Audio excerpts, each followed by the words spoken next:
할아버지, 정말 우리 할아버지예요.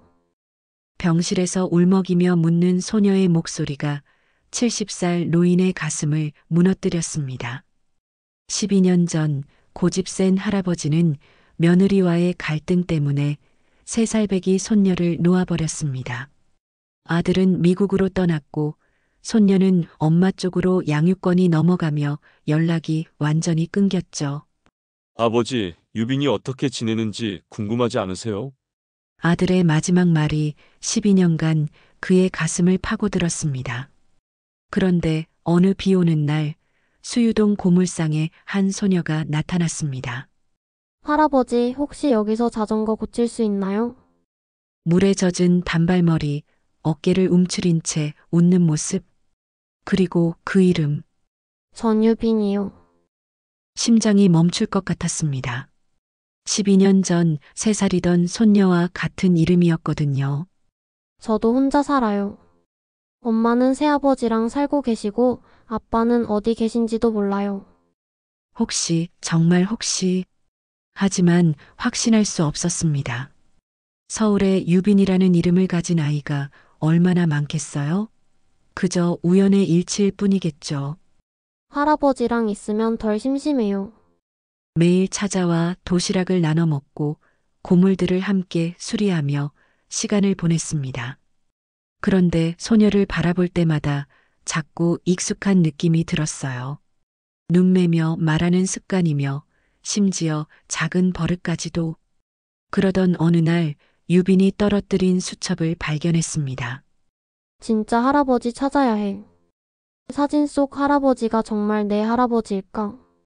그리고 그 수첩 첫 장에 붙어 있던 낡은 흑백 사진. 젊은 남자가 어린 여자아이를 안고 웃고 있는 사진 속에는 12년 전 자신의 모습이 흐릿하게 보였습니다. 잠깐만요, 여러분. 이 이야기가 어떻게 끝날지 정말 궁금하지 않으세요? 과연 유빈이는 정말 할아버지의 손녀일까요? 12년간 끊어졌던 가족의 인연이 이렇게 우연히 다시 만날 수 있는 걸까요? 그리고 둘이 서로의 정체를 알게 될까요? 이 감동적인 이야기의 결말이 궁금하시다면 지금 바로 구독 버튼을 눌러주세요. 그리고 좋아요와 댓글로 여러분의 생각을 들려주세요. 혹시 비슷한 경험이 있으시거나 가족과의 특별한 인연이 있으시다면 댓글로 공유해 주세요. 그럼 지금부터 눈물 없이는 들을 수 없는 할아버지와 손녀의 기적 같은 재회 이야기를 시작하겠습니다. 수유동 골목 깊숙한 곳, 세상에서 가장 쓸모없어 보이는 것들이 모여 있는 곳이 있습니다. 이정팔의 고물상이죠. 70줄에 접어든 정팔은 매일 아침 녹슨 철문을 열며 하루를 시작합니다. 문이 열릴 때마다 나는 삐걱거리는 소리는 마치 자신의 뼈마디에서 나는 소리 같아서 정팔은 괜히 어깨를 한번 돌려보곤 합니다. 고물상 안은 세월의 무게로 가득합니다. 누군가의 추억이었을 낡은 라디오, 한때는 누군가의 발이 되어 주었을 자전거들, 그리고 이제는 아무도 찾지 않는 오래된 가전제품들이 먼지를 뒤집어 쓴 채 쌓여 있죠. 정팔은 이런 물건들 사이에서 자신도 하나의 고물이 된 것 같다고 생각합니다. 아버지, 유빈이 어떻게 지내는지 궁금하지 않으세요?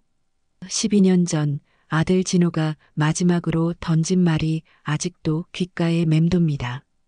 그때 정팔은 고집을 부렸습니다. 며느리와 사이가 좋지 않았던 터라 이혼 과정에서 서로 상처를 주고받았죠. 결국 아들은 미국으로 떠났고 갓 3살이던 손녀 유비는 엄마 쪽으로 양육권이 넘어갔습니다. 정팔은 그 뒤로 한 번도 손녀를 보지 못했습니다. 아니, 보려고 하지 않았다는 게 더 정확할 겁니다. 자존심이 허락하지 않았거든요. 하지만 시간이 흐를수록 그 자존심이 얼마나 무의미한 것이었는지 깨닫게 됩니다. 특히 밤이 되면 더욱 그렇죠. 캄캄한 고물상에 혼자 앉아 있으면 정팔은 자주 상상합니다. 이제 18살이 되었을 유빈이 어떤 모습일지, 어떤 목소리를 갖고 있을지 자신을 기억하기나 할지 말입니다. 3살 아이가 할아버지를 기억할 리 없다는 걸 알면서도 혹시나 하는 마음으로 매일 고물상 문을 열어둡니다. 언젠가 유빈이 찾아올지도 모른다는 희망 때문이죠. 고물상 한편에는 정팔이 절대 팔지 않는 물건들이 있습니다. 유빈이 3살 때 가지고 놀던 작은 인형, 진호가 어릴 적 타던 자전거, 그리고 가족 사진이 든 낡은 액자들입니다. 손님들이 이런 것들을 사려고 해도 정팔은 고개를 젓습니다. 이건 팔 물건이 아니에요. 그렇게 말하면서도 왜 팔지 않는지 스스로도 명확하게 설명할 수 없습니다. 어느 날 저녁 정팔은 낡은 라디오를 수리하며 생각에 잠깁니다. 이 라디오도 한때는 누군가에게 소중했을 텐데 지금은 여기서 먼지만 쌓이고 있네요. 마치 자신처럼 말입니다. 한때는 아버지였고 할아버지였지만 지금은 그저 혼자 남은 늙은이일 뿐이죠. 라디오에서 갑자기 희미한 음악이 흘러나옵니다. 정팔의 손길이 닿자 다시 살아난 거죠. 그는 잠시 손을 멈추고 그 음악을 듣습니다. 오래된 트로트 가요였는데 진호가 어릴 때 좋아하던 노래입니다. 정팔의 눈가에 서서히 눈물이 맺힙니다. 괜찮아, 괜찮아. 정팔은 혼잣말로 자신을 다독입니다. 하지만 괜찮지 않다는 걸 누구보다 자신이 잘 알고 있습니다. 12년이라는 시간 동안 쌓인 후회와 그리움이 가슴을 짓누르고 있거든요. 밤이 깊어질 무렵 정팔은 고물상 문을 잠그고 집으로 향합니다. 집이라고 해봐야 고물상 뒤편에 있는 작은 원룸일 뿐이지만요. 걸어가면서 정팔은 하늘을 올려다봅니다. 별이 많이 보이는 밤입니다. 유빈도 지금 어디선가 이 별을 보고 있을까요? 그런 생각을 하며 정팔은 또 하루를 보냅니다. 며칠 뒤 장맛비가 퍼붓는 오후였습니다. 정팔은 고물상에서 오래된 시계를 손보고 있었죠. 빗소리가 철지붕을 두드리는 소리가 마치 북소리처럼 단조롭게 들려왔습니다. 이런 날이면 손님이 거의 오지 않아서 정팔은 혼자만의 시간을 갖곤 했어요. 그런데 문득 고물상 처마 밑에 누군가 서 있는 게 보였습니다. 정팔은 안경을 벗어닫고 다시 써보았어요. 분명히 사람이 맞더군요. 우산도 없이 비를 피하려 몸을 잔뜩 웅크리고 서 있는 모습이 보였습니다. 정팔은 천천히 일어나 문 쪽으로 걸어갔습니다. 가까이 가서 보니 여중생 정도로 보이는 소녀였어요. 단발머리에 물이 뚝뚝 떨어지고 있었고 교복인지 사복인지 애매한 옷을 입고 있었죠. 어깨를 잔뜩 움츠린 채로 서 있는 모습이 마치 길 잃은 새 한 마리 같았습니다. 아이고 학생. 비를 이렇게 맞으면 감기 걸려요. 정팔이 먼저 말을 걸었습니다. 소녀는 깜짝 놀라며 고개를 들었어요. 그 순간 정팔의 심장이 한번 크게 뛰었습니다. 소녀의 눈이 어디선가 본 듯한 느낌이 들었거든요. 죄송해요, 할아버지. 잠깐 비만 피하려고 했는데. 소녀가 조심스레 말했습니다. 목소리가 맑고 깨끗했어요. 정팔은 괜히 가슴이 뭉클해졌습니다. 오랫동안 이런 어린 목소리를 들어본 적이 없었거든요. 괜찮아요. 그런데 우산이 없나요? 정팔이 물었습니다. 소녀는 고개를 저었어요. 집에 두고 왔어요. 갑자기 비가 와서. 그때 소녀가 고물상 안을 힐끗 들여다보며 말했습니다. 할아버지, 혹시 여기서 자전거 고칠 수 있나요? 목소리에 희망이 섞여 있었어요. 정팔은 고개를 끄덕였습니다. 그럼요. 어떤 자전거인데요? 소녀는 비를 맞으며 고물상 옆에 세워둔 낡은 자전거를 가리켰습니다. 저기 있는 거예요. 체인이 자꾸 빠져서요. 정팔이 자전거를 살펴보니 정말 오래된 것이었어요. 페인트도 벗겨지고 여기저기 녹이 슬었지만 그래도 아직 쓸만했습니다. 안으로 들어와서 기다려요. 금방 고쳐줄게요. 정팔이 말하자 소녀는 잠시 망설였습니다. 그러다가 감사합니다라고 작게 말하며 고물상 안으로 들어왔어요. 고물상 안은 밖보다 훨씬 따뜻했습니다. 소녀는 물기를 털며 주위를 둘러보았어요. 와, 여기 정말 많은 것들이 있네요. 눈을 반짝이며 말하는 모습이 마치 보물 창고에 온 것처럼 신기해했습니다. 정팔은 자전거를 안으로 가져와 수리를 시작했습니다. 체인을 빼고 기름을 발라주며 다시 끼우는 과정을 반복했어요. 그동안 소녀는 조용히 지켜보고 있었습니다. 할아버지 손재주가 정말 좋으시네요.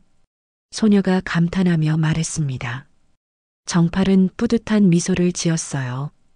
오랫동안 해온 일이라 그래요. 이런 건 정성만 있으면 다 고칠 수 있어요. 정성이요? 소녀가 고개를 갸웃했습니다. 정팔은 잠시 손을 멈추고 소녀를 바라보았어요. 그래요, 정성이요.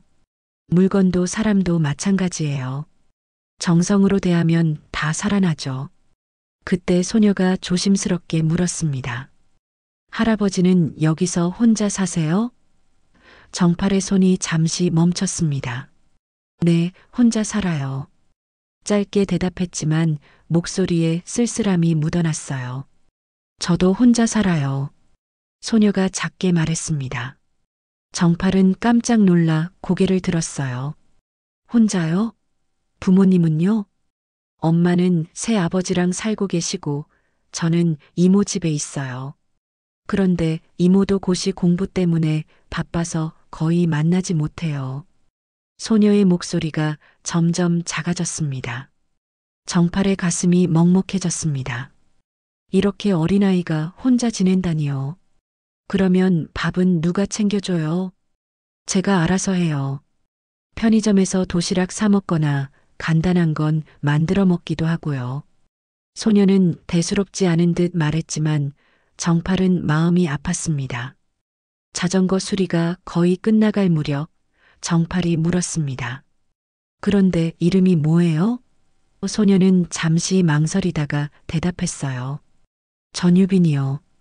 그 순간 정팔의 심장이 쿵 하고 멈춘 것 같았습니다. 유빈. 그 이름이 너무나 익숙했거든요. 12년 전 3살이던 손녀의 이름도 유빈이었습니다. 하지만 설마 그럴 리는 없겠죠. 서울에 유빈이라는 이름을 가진 아이가 얼마나 많겠어요. 그런데 이상했습니다. 소녀를 바라보고 있으니 자꾸 익숙한 느낌이 들었어요. 눈매며 말하는 습관이며 심지어 머리를 극적이는 작은 버릇까지도 어디선가 본 것 같았습니다. 자, 다 고쳤어요. 정팔이 말하자 유빈이 환하게 웃었습니다. 그 웃음을 보는 순간 정팔은 가슴 깊은 곳에서 뭔가 뜨거운 것이 올라오는 걸 느꼈어요. 비가 그치자 유빈은 고쳐진 자전거를 끌고 나왔습니다. 정말 감사해요, 할아버지. 얼마 드려야 할까요? 주머니에서 동전 몇 개를 꺼내며 말했어요. 정팔은 손사래를 쳤습니다. 아니에요. 돈은 괜찮아요. 그런데 이 근처에 살아요? 네, 저기 아파트 단지의 옥상에 살아요. 유빈이 손가락으로 가리킨 곳은 고물상에서 10분 정도 거리에 있는 낡은 아파트였습니다. 그런데 아파트 옥상에 집이 있다니 정팔은 깜짝 놀랐어요. 옥상요? 옥상에 집이 있나요? 네, 작은 방 하나 있어요. 이모가 월세 때문에 그곳으로 이사했거든요. 처음엔 좀 무서웠는데 이제는 괜찮아요. 별도 잘 보이고 조용해서 좋더라고요. 유빈은 웃으며 말했지만 정팔의 마음은 무거워졌습니다. 옥상에서 혼자 지내는 어린 소녀라니. 정팔은 상상만 해도 가슴이 아팠어요. 그럼 이모는 언제 들어오세요? 보통 밤늦게 와요. 독서실에서 공부하시거든요. 가끔은 며칠씩 안 들어올 때도 있어요. 유빈의 목소리에는 서운함보다는 체념이 묻어 있었습니다. 정팔이 더 물어보려던 찰나 유빈이 먼저 말했습니다. 할아버지, 우리 엄마는 바쁘고 아빠는 어디 계신지도 몰라요. 엄마가 이혼했다고만 했거든요. 그 말을 듣는 순간 정팔의 심장이 또다시 두근거렸습니다.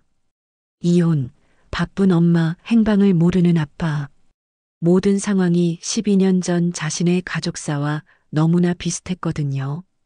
혹시 아빠 성함이 뭔지 아세요? 정팔이 조심스럽게 물었습니다.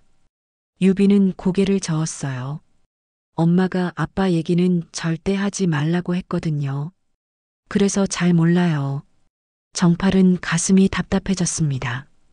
더 물어보고 싶었지만 어린 소녀에게 너무 깊이 캐묻는 것도 이상할 것 같았어요. 그렇구나. 힘들겠네요.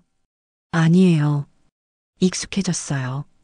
유빈이 씩씩하게 말했지만 정팔의 눈에는 그 씩씩함이 오히려 안쓰러워 보였습니다. 유빈이 자전거에 올라타려 할 때 정팔이 말했습니다.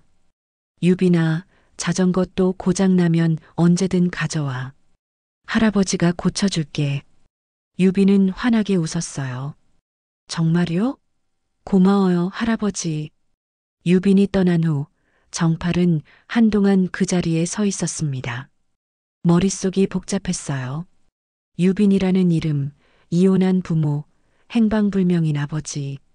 모든 것이 우연의 일치일 수도 있지만 뭔가 이상한 느낌이 들었습니다.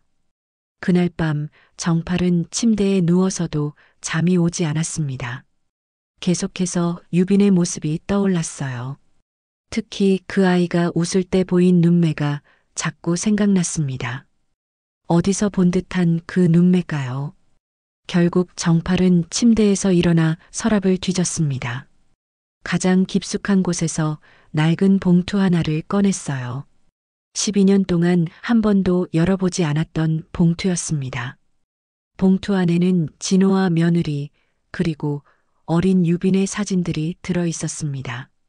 정팔은 떨리는 손으로 사진들을 하나씩 꺼내 보았어요. 3살 때의 유빈이 활짝 웃고 있는 사진, 진호가 유빈을 안고 있는 사진들이었습니다.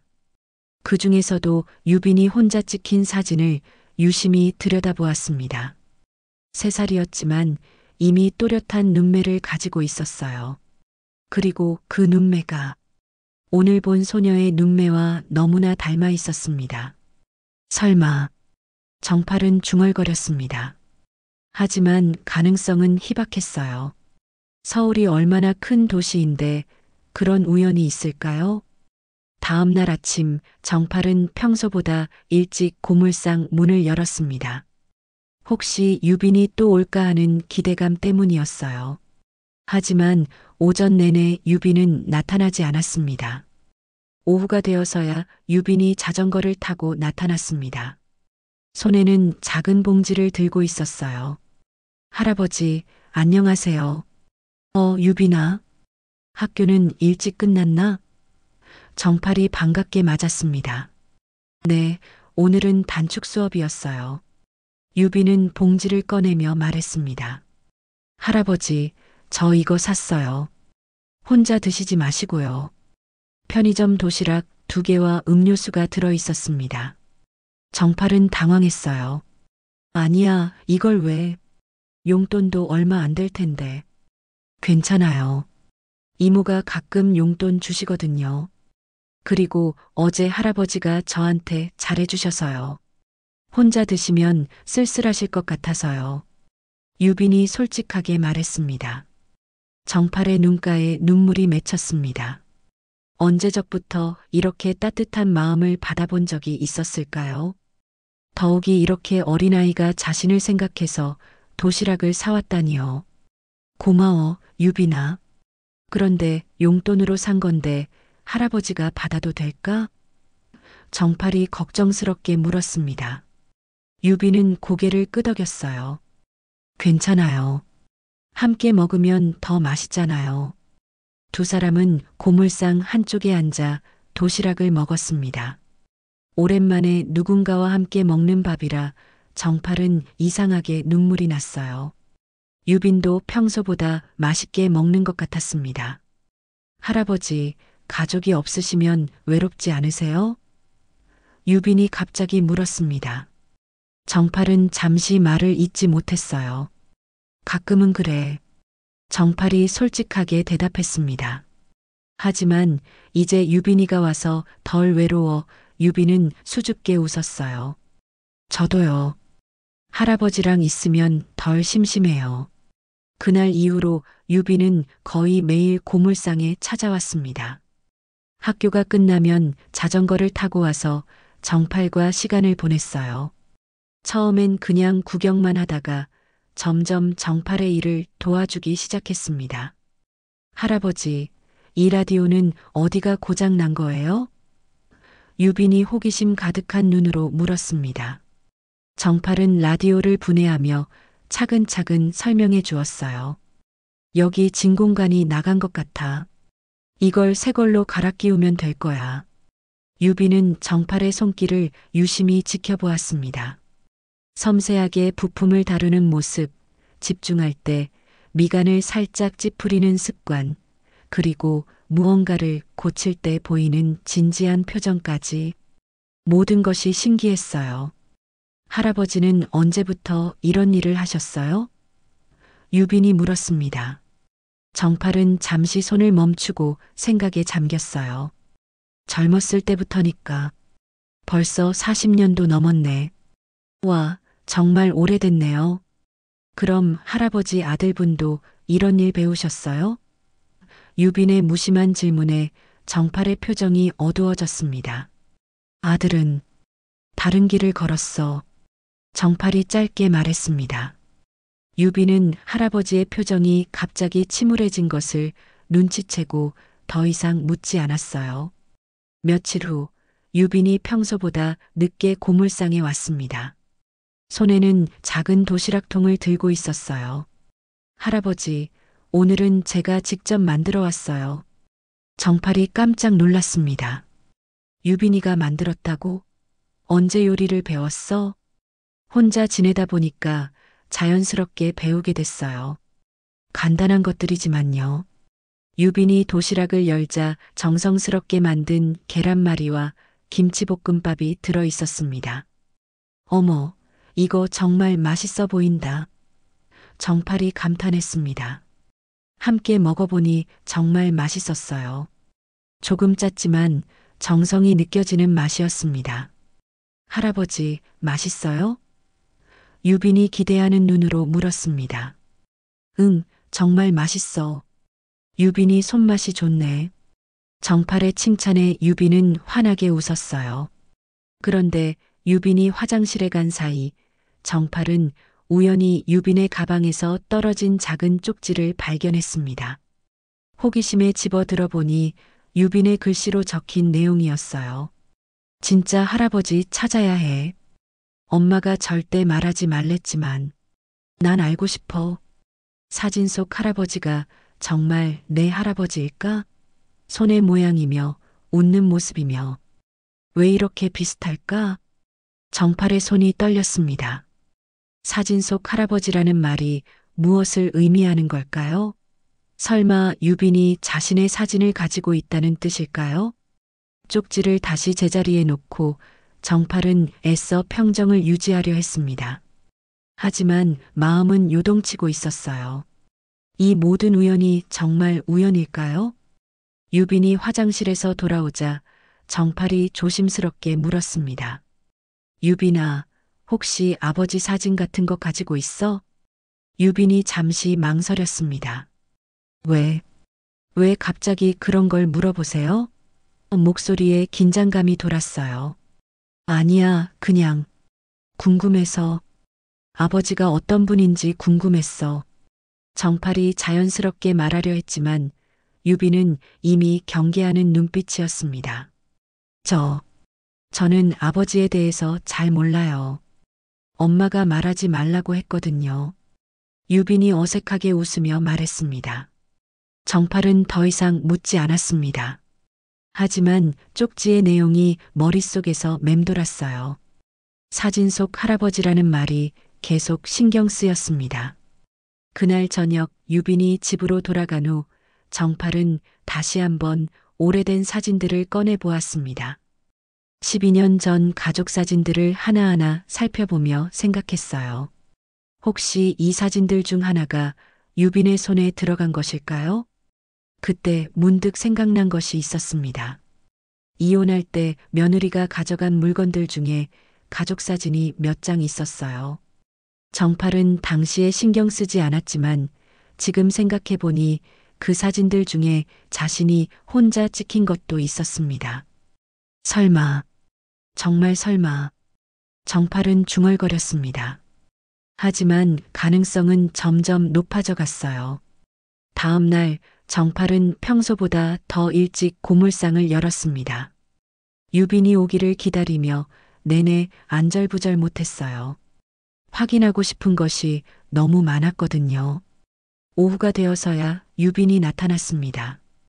오늘은 평소와 달리 표정이 어두워 보였어요. 할아버지, 안녕하세요. 유빈아. 무슨 일 있어?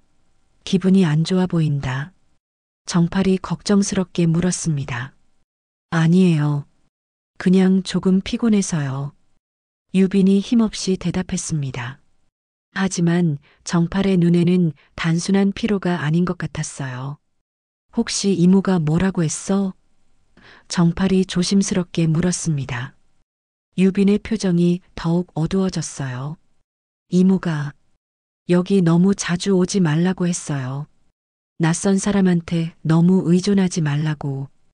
유빈의 목소리가 점점 작아졌습니다. 정팔의 가슴이 답답해졌습니다. 이모의 말이 틀린 건 아니었어요. 하지만 이제 유빈과 헤어진다는 생각을 하니 견딜 수 없었습니다. 유빈아, 이모가 걱정하는 것도 이해해. 하지만 할아버지는 그냥 유빈이가 와주니까 외롭지 않아서 좋았어. 정팔이 진심을 담아 말했습니다. 유빈은 고개를 들어 정팔을 바라보았습니다. 그 눈에는 눈물이 맺혀 있었어요. 저도요. 할아버지랑 있으면 혼자 있을 때보다 훨씬 재미있었거든요. 며칠 뒤 정팔은 고물상에서 낡은 시계를 수리하고 있었습니다. 유빈이 올 시간이 훨씬 지났는데도 모습을 보이지 않았어요. 어제도 오지 않았는데 이제 이틀째였습니다. 정팔은 점점 불안해졌어요. 그때 고물상 앞에서 큰 목소리가 들렸습니다. 전유빈, 거기 있는 거 알고 있어. 정팔이 고개를 들어보니 30대 중반으로 보이는 여성이 환한 얼굴로 서 있었습니다. 곧이어 유빈이 고물상 뒤편에서 조심스럽게 나타났습니다. 이모, 이런데 또 왔냐? 몇 번을 말했는데. 여성의 목소리가 더욱 커졌습니다. 이모가 분명했어요. 정팔은 어쩔 줄 몰라 하며 일어났습니다. 실례지만 당신이 그 할아버지군요. 이모가 정팔을 매섭게 쳐다보았습니다. 우리 유빈이한테 관심 있는 척 하시는. 아니에요. 그런 게 아니라. 정팔이 해명하려 했지만 이모는 들으려 하지 않았습니다. 요즘 세상에 아무 이유 없이 남의 아이한테 잘해주는 사람이 어디 있어요? 분명히 무슨 속셈이 있을 거라고요. 이모의 목소리에는 분노와 의심이 가득했습니다. 유빈이 정팔 뒤로 숨으며 작은 목소리로 말했습니다. 이모, 할아버지는 나쁜 사람이 아니에요. 너는 조용히 해. 어린애가 뭘 안다고. 이모가 유빈을 꾸짖었습니다. 유빈의 눈에 눈물이 맺혔어요. 정팔은 가슴이 아팠습니다.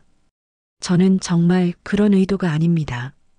유빈이가 혼자 있는 것 같아서 그냥 뭐요? 남의 집 일에 왜 끼어들어요? 이모가 날카롭게 반박했습니다. 유빈이 혼자 있는 게 뭐가 문제라는 거예요? 저도 바쁘고 할 일이 많다고요. 유빈이 울먹이며 말했습니다. 이모, 할아버지는 정말 좋은 분이에요. 저한테 관심도 가져주시고 같이 밥도 먹어주시고 혼자 있을 때보다 훨씬 좋았어요. 그 말을 들은 이모가 더욱 화를 냈습니다. 아, 전유빈. 이모가 그렇게 못해줬다는 거야? 먹여주고 재워주는 것도 모자라서. 아니에요. 그런 뜻이 아니에요. 유빈이 눈물을 흘리며 말했지만 이모는 이미 화가 난 상태였습니다. 정팔은 아무 말도 할 수 없었습니다. 이모의 말이 아주 틀린 것도 아니었거든요. 남의 아이에게 이렇게 애착을 보이는 게 정상적이지 않을 수도 있으니까요. 전유빈, 당장 따라와. 이모가 유빈의 팔을 잡아 끌었습니다.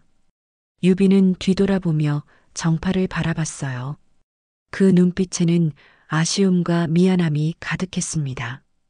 할아버지, 미안해요. 유빈이 작게 말했습니다. 아니야, 유빈아. 이모 말이 맞아. 할아버지가 너무 나섰나 보다. 정팔도 눈물을 참으며 말했습니다. 이모와 유빈이 떠나고 난 후 고물상은 다시 조용해졌습니다. 하지만 이전과는 다른 정적이었어요.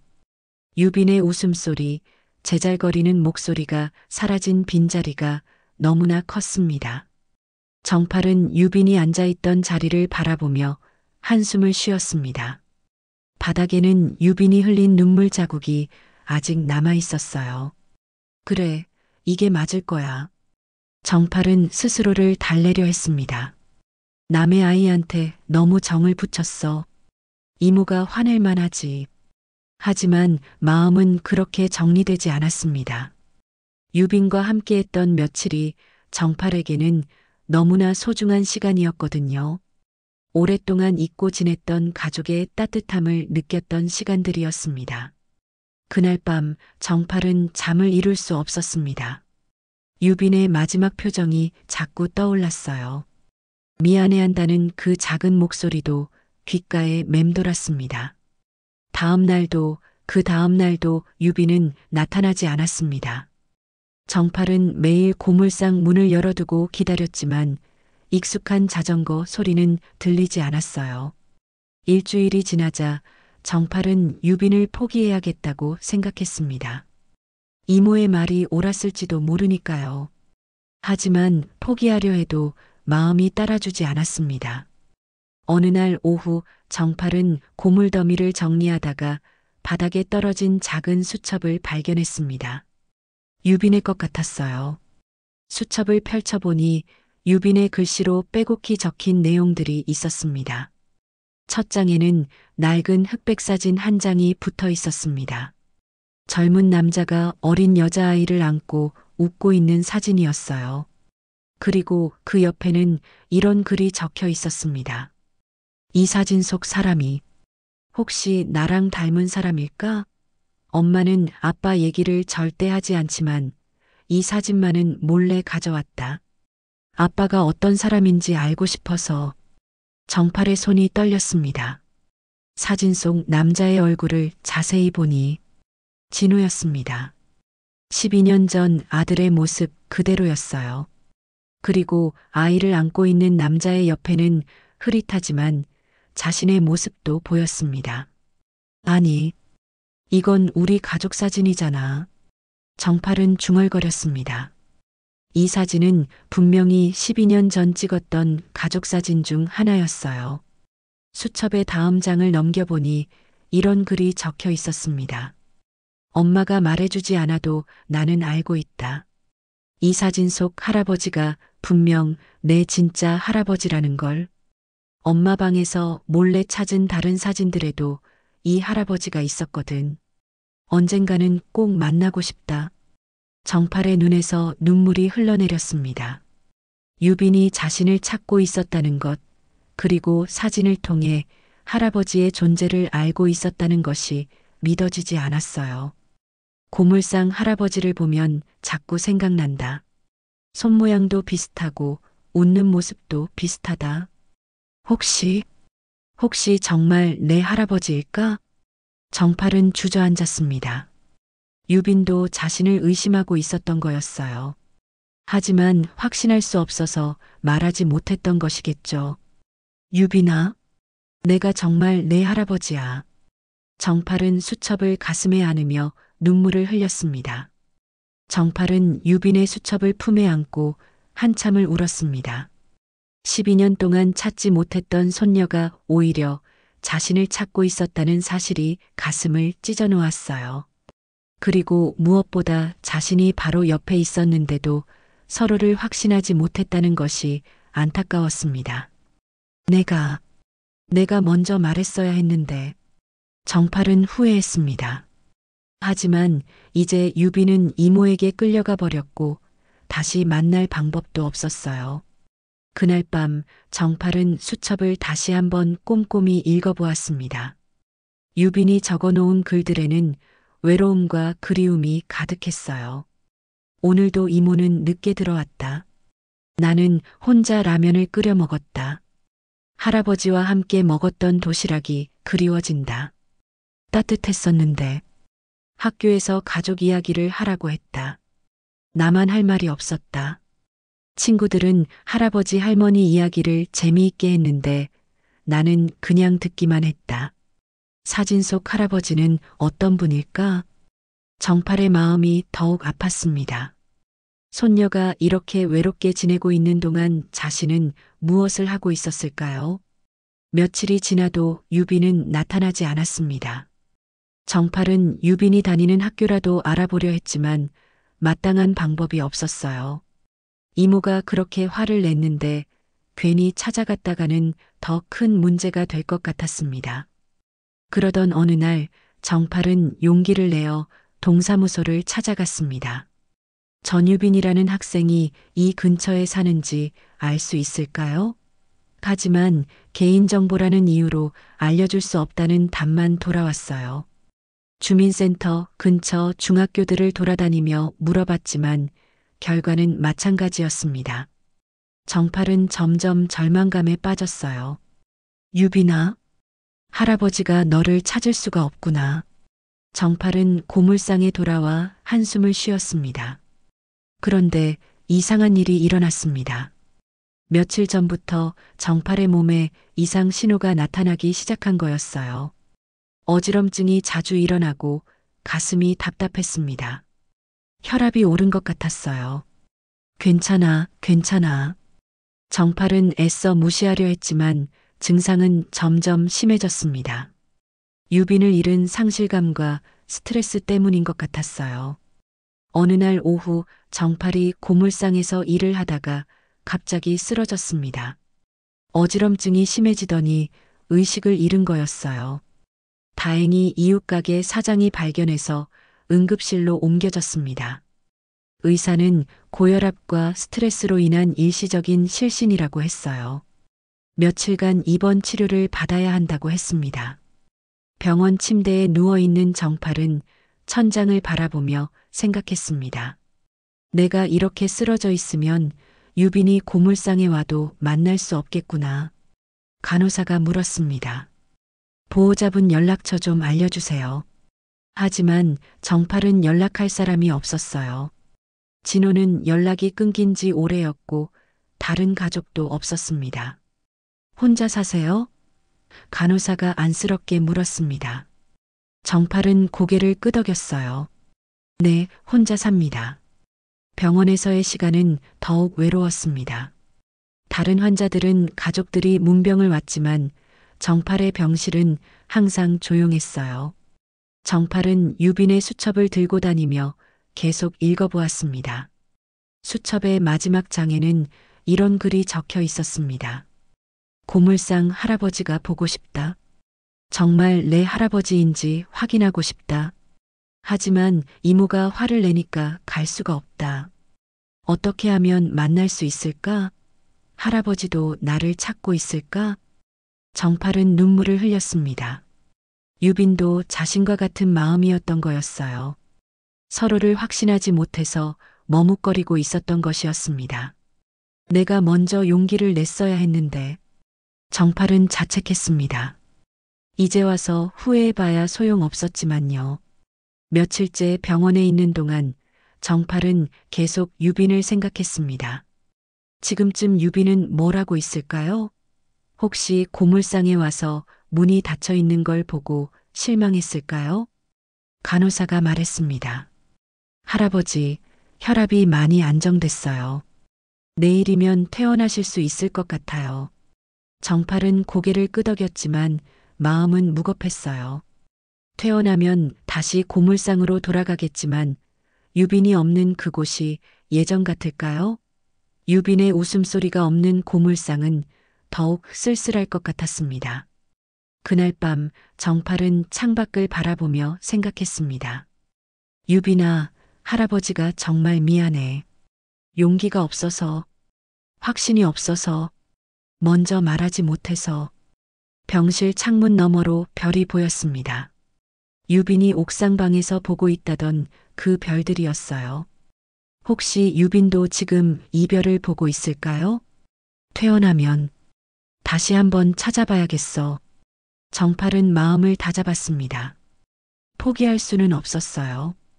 이제야 진짜 손녀를 찾았는데 그냥 보낼 수는 없었습니다. 수첩 속 유빈의 글을 다시 읽으며 정팔은 다짐했습니다. 다음에 만나면 반드시 말할 거야. 내가 내 할아버지라고 너를 찾고 있었다고. 하지만 그런 기회가 다시 올지는 아무도 모르는 일이었습니다. 정팔은 불안한 마음으로 밤을 보냈어요. 다음 날 오전 정팔은 퇴원 수속을 밟고 있었습니다. 간호사가 혈압약 꼭 챙겨 드시고 스트레스 받지 마세요라고 당부했지만 정팔의 마음은 이미 유빈 생각으로 가득했어요. 병원을 나서기 전 정팔은 화장실에 들렀습니다. 그런데 복도를 걸어가다가 익숙한 뒷모습을 발견했어요. 키가 크고 어깨가 넓은 남자가 간호사와 이야기를 나누고 있었습니다. 정팔의 심장이 쿵 하고 뛰었습니다. 그 뒷모습이 너무나 익숙했거든요. 천천히 다가가서 옆모습을 보는 순간 정팔은 자리에 못 박힌 듯 멈춰 섰어요. 진호야. 정팔이 떨리는 목소리로 중얼거렸습니다. 12년 만에 보는 아들이었어요. 나이가 들어주름이 늘었지만 분명히 진호였습니다. 진호도 정팔을 발견했습니다. 두 사람은 한동안 말없이 서로를 바라보았어요. 시간이 정지한 것 같았습니다. 아버지. 진호가 먼저 입을 열었습니다. 목소리가 떨리고 있었어요. 진호야. 내가 왜 여기에? 정팔도 감정이 복받쳐 올라 제대로 말을 잇지 못했습니다. 아버지 어디 아프세요? 진호가 걱정스럽게 물었습니다. 정팔은 고개를 끄덕였어요. 고혈압으로 며칠 있었어. 그런데 넌 왜? 진호는 잠시 망설이더니 말했습니다. 유빈이가 입원했어요. 정팔의 눈이 커졌습니다. 유빈이가? 우리 유빈이가? 네. 아버지도 유빈이를 아시는군요. 진호가 놀란 표정을 지었습니다. 정팔은 가슴이 두근거렸어요. 감기가 폐렴으로 번져서요. 혼자 지내다 보니 제대로 관리가 안 됐나 봅니다. 진호의 목소리에 안타까움이 묻어 있었어요. 정팔의 마음이 더욱 아팠습니다. 그럴 줄 알았어. 그 아이가 혼자서 어떻게 몸을 제대로 챙기겠어. 자신이 병원에 있는 동안 유빈이 아파서 혼자 고생했다는 사실이 가슴을 찔렀습니다. 그런데 아버지는 유빈이를 어떻게 아세요? 진호가 의아해하며 물었습니다. 정팔은 잠시 망설였습니다. 어떻게 설명해야 할까요? 우연히 알게 됐어. 고물상에 와서. 고물상에요? 진호가 더욱 놀란 표정을 지었습니다. 아버지 고물상에 유빈이가 갔었나요? 그래. 자전거 고치러 왔었어. 정팔이 조심스럽게 말했습니다. 그때 진호의 눈에 눈물이 맺혔습니다. 아버지, 사실 제가 한국에 돌아온 게 몇 달 됐어요. 유빈이를 찾으려고. 정팔은 깜짝 놀랐어요. 몇 달 전부터? 네. 미국에 있으면서도 계속 유빈이 생각이 났어요. 그리고 아버지도. 진호의 목소리가 떨렸습니다. 제가 너무 철없었어요. 화만 내고 도망치듯 떠나버렸어요. 정팔도 눈물이 났습니다. 아니야, 내가 너무 고집을 부렸어. 유빈이가 저를 찾고 있다는 걸 알았어요. 이모한테 들어보니 계속 아버지를 찾고 있었다고 하더라고요. 진호가 말했습니다. 그래서 한국에 온 거야? 정팔이 물었습니다. 네. 그런데 유빈이를 만나기가 쉽지 않았어요. 이모가 저를 좋아하지 않거든요. 그래서 멀리서만 지켜보고 있었는데 진호가 한숨을 쉬었습니다. 그러다가 유빈이가 아프다는 소식을 듣고 급하게 병원에 왔어요. 이모도 어쩔 수 없이 저한테 연락했거든요. 정팔은 복잡한 심경이었습니다.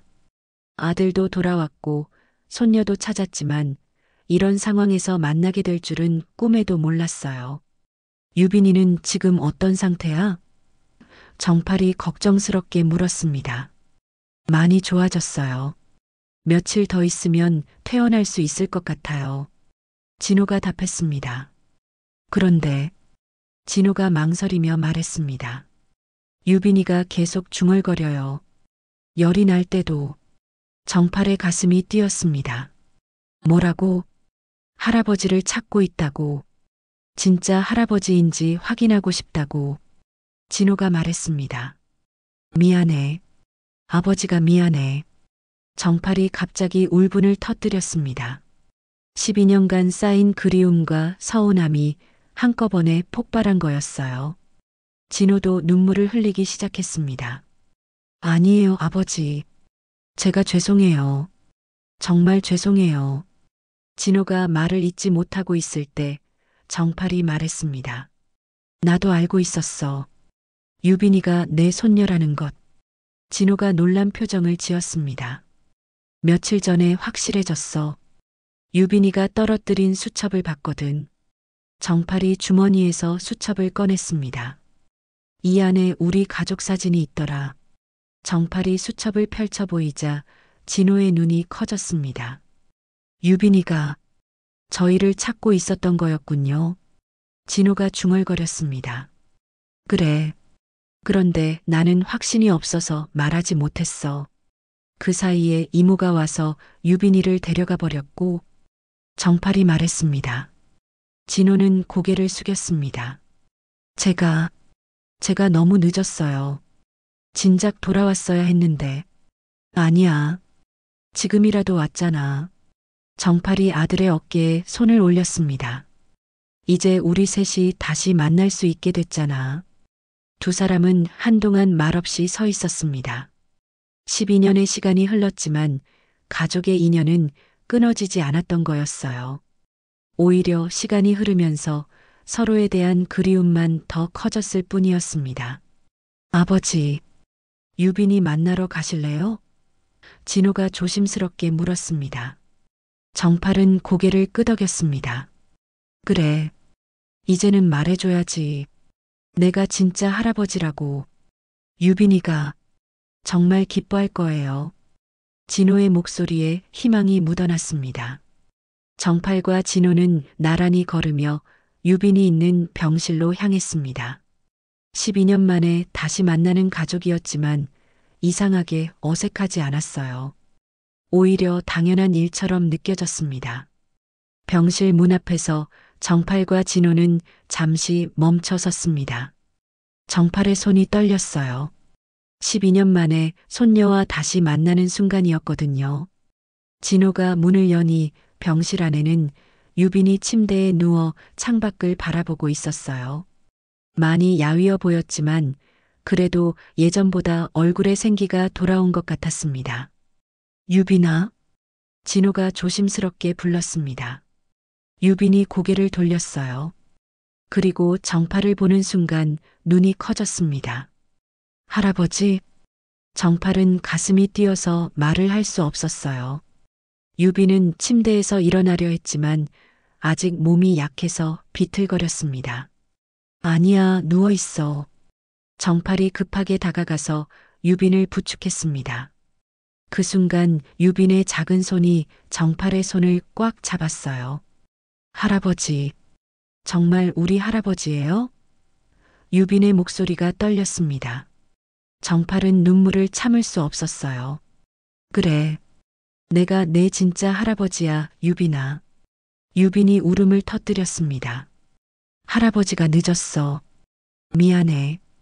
정팔도 눈물을 흘리며 유빈의 손을 잡았습니다. 진호도 옆에서 눈물을 닦고 있었어요. 유빈아, 할아버지가 너를 얼마나 찾았는지 몰라. 유빈은 정팔을 바라보며 말했습니다.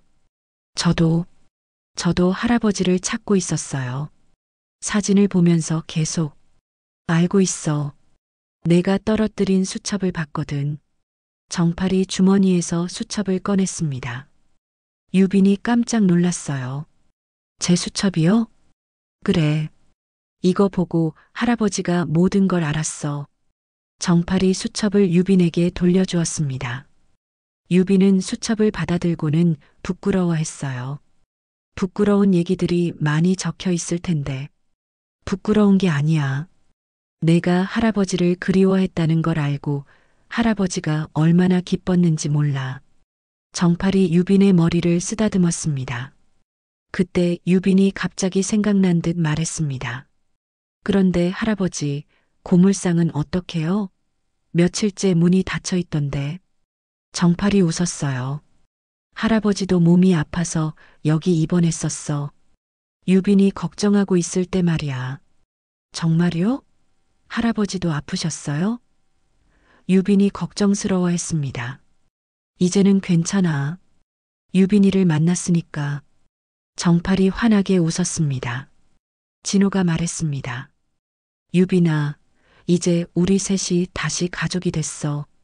유빈이 진호를 바라보며 조심스럽게 물었습니다. 아빠도 이제 어디 안 가세요? 응, 안 가. 앞으로는 유빈이랑 할아버지랑 함께 있을 거야. 진호가 확신에 찬 목소리로 대답했습니다. 며칠 후 유빈이 퇴원하는 날이었습니다. 정팔과 진호가 함께 병원에 왔어요. 유빈은 건강해진 모습으로 웃고 있었습니다. 할아버지, 이제 고물상에 또 놀러 가도 돼요? 유빈이 기대에 찬 목소리로 물었습니다. 그럼 언제든지 와.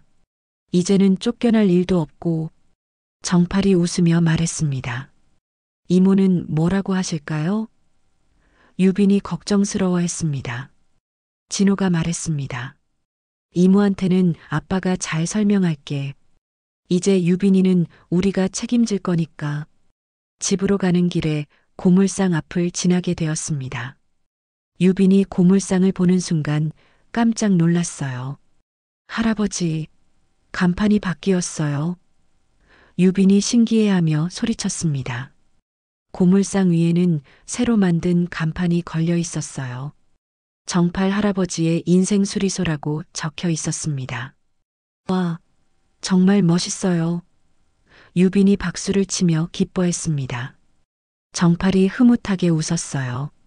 어때? 마음에 들어? 네, 정말 좋아요. 유빈이 환하게 웃었습니다. 이제 유빈은 매일 학교가 끝나면 고물상에 와서 정팔과 시간을 보냈습니다. 할아버지, 이 라디오 소리가 안 나와요. 유빈이 낡은 라디오를 들고 왔습니다. 그래, 할아버지가 봐줄게. 정팔이 라디오를 받아 들여다보았어요. 유빈은 정팔의 옆에 앉아서 수리하는 모습을 지켜보았습니다. 예전처럼 신기해하며 질문도 많이 했어요. 할아버지, 저도 이런 거 배울 수 있을까요? 그럼 천천히 가르쳐 줄게. 우리 유빈이는 손재주가 좋으니까. 정팔이 흐뭇하게 말했습니다. 그때 진호가 고물상에 들어왔습니다. 요즘 진호는 자주 고물상에 와서 정팔과 유빈의 시간을 함께 했어요. 오늘은 일찍 끝났네? 정팔이 물었습니다. 네, 유빈이와 할아버지가 보고 싶어서요. 진호가 웃으며 대답했습니다. 유빈이 갑자기 생각난 듯 말했습니다. 아, 맞다. 할아버지, 아빠, 오늘 선생님이 가족 초청하는 날이 있다고 했어요. 가족 초청? 정팔이 되물었습니다. 네, 할머니, 할아버지의 날에요. 조부모님을 학교에 초청해서 함께 시간을 보내는 거래요. 유빈이 설명했습니다. 정팔의 눈이 반짝였어요. 그럼 할아버지가 가면 되겠네? 정말요? 와, 친구들한테 자랑할 수 있겠다. 유빈이 신이 나서 뛸 듯이 기뻐했습니다. 며칠 후 정팔은 깔끔하게 차려입고 유빈의 학교에 갔습니다. 유빈은 자랑스럽게 친구들에게 할아버지를 소개했어요. 얘들아, 이분이 내 할아버지야. 고물상도 하시고 못 고치는 게 없어. 유빈이 자랑스럽게 말했습니다. 정팔은 가슴이 뿌듯했어요. 이런 날이 올 줄 꿈에도 몰랐거든요. 그날 저녁 유빈이 조심스럽게 정팔에게 물었습니다. 할아버지, 우리 집에 저녁 먹으러 오실래요? 정팔이 놀랐어요. 우리 집? 네, 아빠랑 제가 사는 집이요. 태어나고 처음이에요. 아빠랑 할아버지랑 한 식탁에 앉는 거요. 유빈의 목소리가 떨렸습니다. 정팔은 눈물이 났어요. 그럼 물론이지. 진호가 말했습니다. 아버지, 저희 집은 작지만 따뜻한 밥 한 끼 정도는 대접할 수 있어요. 그날 밤 세 사람은 정말로 진호와 유빈이 사는 작은 집에서 함께 저녁을 먹었습니다. 12년 만에 다시 모인 가족이었어요. 이제 더 이상 고물처럼 버려진 인생이 아니었습니다. 서로를 소중히 여기는 따뜻한 가족으로 다시 태어난 것이었죠. 오늘의 이야기는 여기까지입니다. 끝까지 함께 해주신 여러분, 정말 고맙습니다. 이정팔의 고집과 자존심이 가족을 잃게 했지만 유빈의 순수함과 진호의 용기로 다시 모였습니다. 진정한 가족은 시간이 흘러도 서로를 찾는 마음과 먼저 손 내미는 용기로 회복됩니다. 늦었다는 핑계보다 지금 시작하는 것이 중요함을 보여줍니다.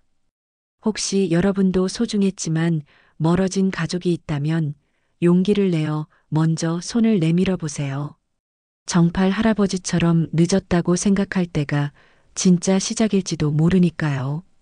이런 따뜻한 이야기가 더 많은 분들에게 전해질 수 있도록 구독과 좋아요 부탁드려요. 그리고 댓글로 여러분만의 가족 이야기도 들려주세요. 혹시 주변에 이런 따뜻한 이야기를 좋아하실 분이 있다면 꼭 공유해 주세요. 한 사람의 마음이 따뜻해질 때마다 세상도 조금씩 더 따뜻해집니다. 다음에도 마음을 따뜻하게 해주는 이야기로 찾아뵙겠습니다. 늘 건강하고 행복하세요.